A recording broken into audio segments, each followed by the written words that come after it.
peace, infinite waters, diving deep. Can I get a hello? Do you guys know that channel? That's Ralph Smart. Infinite Waters, Diving Deep. I love him. Apparently 1.2 million other people love him too because he has a lot of subscribers. So if you don't know Ralph, and you're into the law of attraction and you're into, you know, like hippy-dippy cosmic motivation stuff, check out Ralph. Ralph is also a vegan. And I was watching one of his videos and he was talking about doing a 7-day vegan challenge. So I thought, okay, I can do that. And I know it may seem like a little weird choice for somebody who just got about $1,000 of meat last weekend out of a dumpster. But I've been a vegetarian for years. I don't want to eat the meat. Morally, I think it's okay to eat meat when it comes out of a dumpster because those dead animals shouldn't just be ending up in a landfill. I mean, they were raised and fattened and tortured and butchered and all that to provide meat. All that to end up in a landfill and not be eaten? They should at least be eaten. The meat shouldn't be thrown in a dumpster. But I don't really want to eat it because I don't really want to be a meat eater. Of course, Frugal Daddy's going to eat it, and I'm perfectly happy to cook it up for the cats and dogs because we have to feed them anyway. So whatever you feel about the morality of eating animals and products that have come from animals, like sad and tortured chickens, we all know that a plant-based diet is the healthiest. So anyway, I thought I'll give this a go. I will try the 7-day vegan challenge. Now, I don't think it's going to actually be that difficult because I've been a vegan in the past and I've made that adjustment before. So I know what some of the alternatives are, and I have some vegan cookbooks. Now, why I stopped being vegan and just went back to being a vegetarian in the past was cheese. It was my love of cheese. And the vegan cheeses were all just disgusting. I tried many.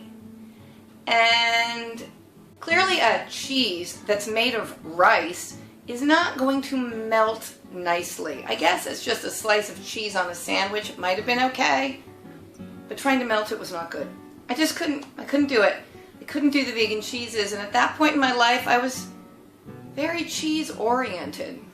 But right now, I'm not that cheese-oriented. I feel like I could live without cheese for a little while, partly because I'm trying to lose a little weight, and cheese is just too fattening anyway. So I think I can do the non-cheese thing.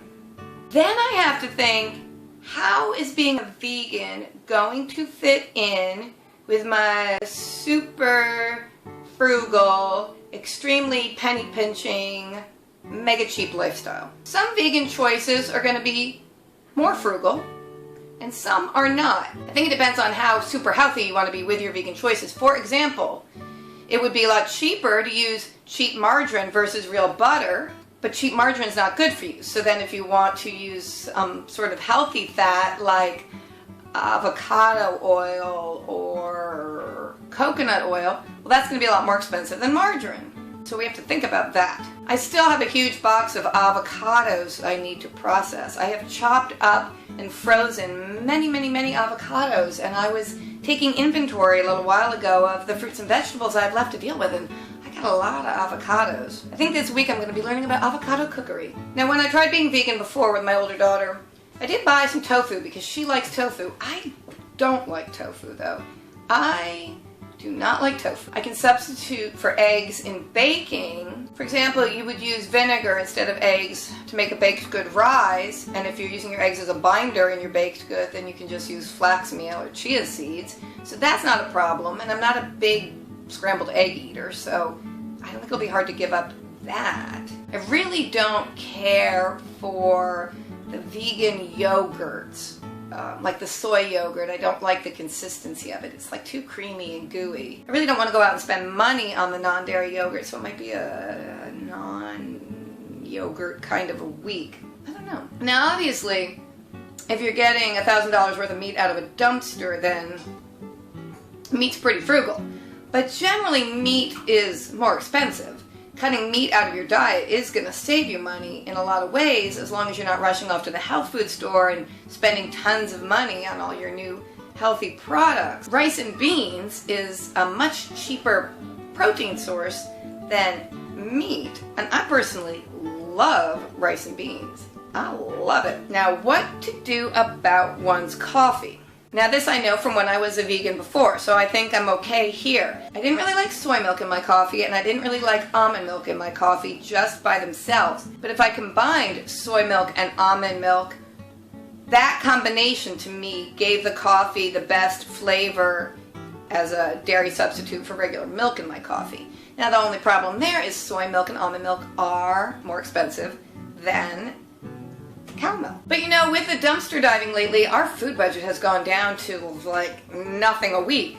So I probably can fit some of these non-dairy food items back in and stay within our budget. And of course, all over the internet, there's going to be tons of information on veganism and vegan recipes. And like I said, I have vegan cookbooks. When I tried it before, it was sort of a hard adjustment at first because I just kind of felt like, well, what can I eat? Like, I don't even know what to eat. Other than eating spaghetti and fruit, I don't know what to eat. You know, it's an adjustment. It's an awareness. And on the topic of cheese, lest you think to yourselves, well, I can't give up cheese either, so I don't want to be vegan. I'll just go vegetarian and still eat my cheese. A lot of cheese is not vegetarian. What? What am I saying? What? Yes. There's an ingredient used in cheese making called renin. Renin is a hormone, and they get it from the stomach lining of slaughtered baby veal calves. Like the most unethical thing ever to slaughter. Like, it's just so awful to slaughter a baby cow. That's where the renin comes from to make cheese. So if you really want to make sure you're vegetarian and you're not part of the slaughter of baby cow industry, you want to look at your ingredients and make sure they're using vegetable renin to make the cheese. There's just my little cheese tip for you. Isn't that gross? Oh, my beloved, beloved cheese. And we're starting the 7-day vegan challenge. And we'll see if I actually feel any better the way Ralph tells me I should. When I was a vegan before, I really didn't perceive feeling any better. I had the mental perception of being healthier, but I don't know that my body felt that much better. Well, anyway, this should keep me off of pizza and ice cream for at least a week.